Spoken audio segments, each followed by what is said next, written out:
Peyuluk volcano. They used to say, there goes the Peyuluk in native, and we knew what it was. Growing up, we used to watch the volcano, and it never dawned on me that we have to be protected. I just say, wow, look at that volcano. It's spewing rocks or whatever. I mean, it doesn't scare me to see a volcano. I've grew up here all my life, and living at the base of this volcano, it's something not every day somebody has the luxury of having an active volcano in their backyard. My growing up years, when I first saw that volcano erupt and lava flying, I thought it was exciting, you know, something to see. I think that's probably why I'm not worried about it. It's just way up there, 20 miles away and 80-some hundred feet up there, and like, it's an exciting thing, but just stay where it is, that's fine. I have a cousin down there, a niece down there that says, there goes the volcano. I said, what is it doing? It's just doing its own thing. It doesn't bother her either. Now that one, when you talk about volcanoes, that one that erupted at Katmai there, that was very, very serious. And you think about this one here is, it's nothing compared to that. I think my favorite story to tell is when Katmai did blow back in 1912. My grandpa was born in Katmai, 1890-some. I don't know how old he was when Katmai erupted, and they had to go. He said, we need to leave. He was walking waist deep in ash, and they said, we're gonna run out of water, we better leave. So they did. It was our Uncle George, that took the kayak from Katmai over to Kodiak to see if he could find anybody to come help. And he did. Perry, that's where he found Perry. He was Captain Perry, and that's how Perryville got its name. He said, this is one spot here, and some people liked it and got off and started building a home here. Everybody had to leave Katmai, and surprisingly we're here below another volcano, you know. When they went to Perryville, they didn't know there was a volcano behind. I believe they just found a good place where there's fish and berries. That was before my time. I just know we came from one active volcano to another, and it's quite ironic, but we're still here 112 years later.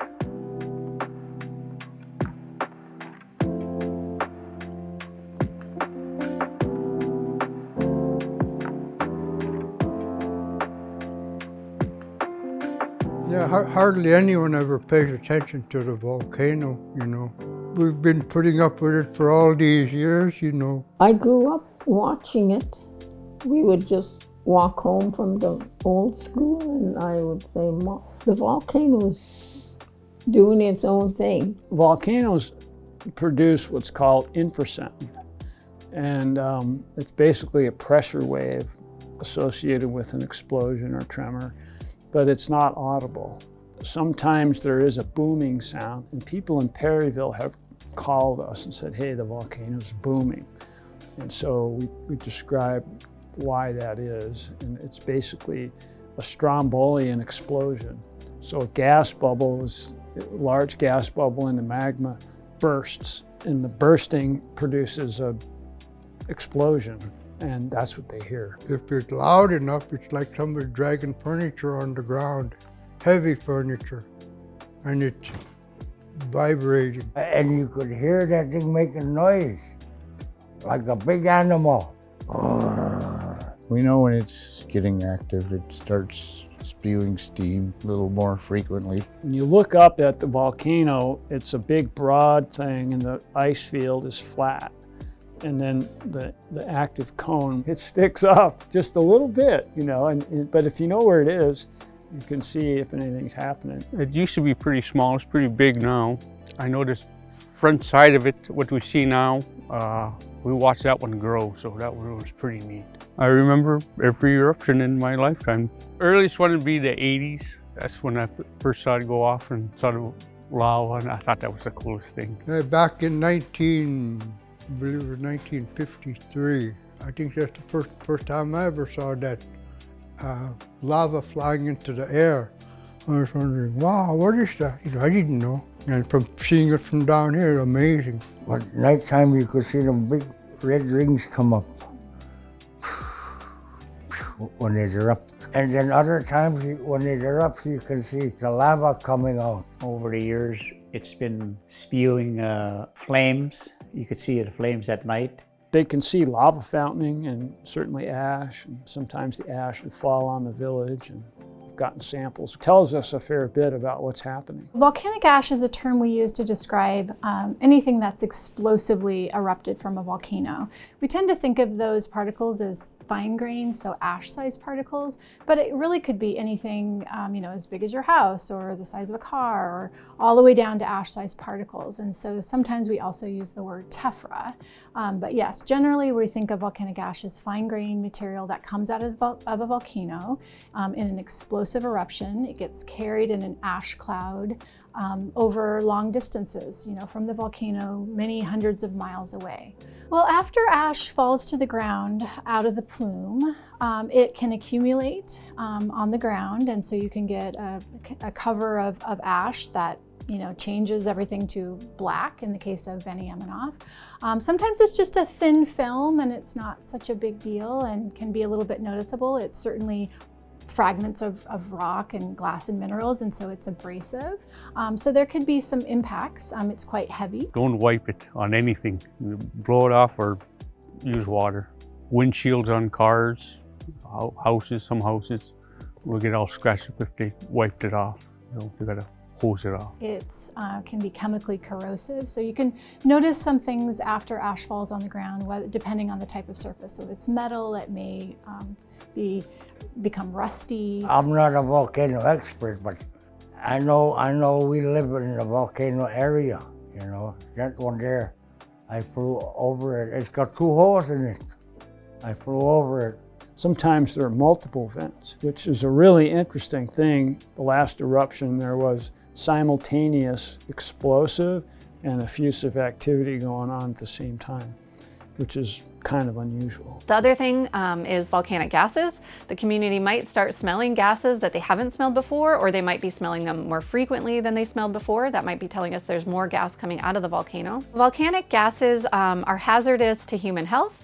They can also interact with water to form aerosols and damage crops. For people within the community that might be hiking around a volcano, it would be worth being aware if there's gas emissions. If you see gas or you smell gas, you might want to steer clear of that. You might want to walk upwind of the gas source. Perryville is protected by a crescent-shaped bedrock ridge that's to the north. And so that protects the village from water flows. So you'd have a lahar. So one very serious volcanic hazard are lahars. So lahar is a word for a mud or debris flow. That basically a lahar is this wet, sometimes hot mixture of mud and volcanic ash and water and maybe sand, and they can be very fast moving. One thing to note about them is that they will generally follow the topography of a volcano. So if you were to look at a topographic map of a volcano, you could basically tell where a lahar would travel down the sides of the volcano based off of where the lowest elevation is, because it's just like water flowing down the sides of the volcano. I've looked at that glacier many times in the field work that we've done out there, and I've not ever seen the terminus change position. If anything, it's retreated some, but there's been no indication of fast flow or unusual outflow or anything indicative of water escaping out through the glacier. Most of our volcanoes along the Aleutian subduction zone, the Aleutian Arc, where we have most of our active volcanoes in the state of Alaska, usually the primary hazards from those is ashfall and ash clouds, because ashfall and ash clouds can be transported downwind for a long way. The most typical thing that comes out of Veniaminof volcano is from the cinder cone, and it's usually ash that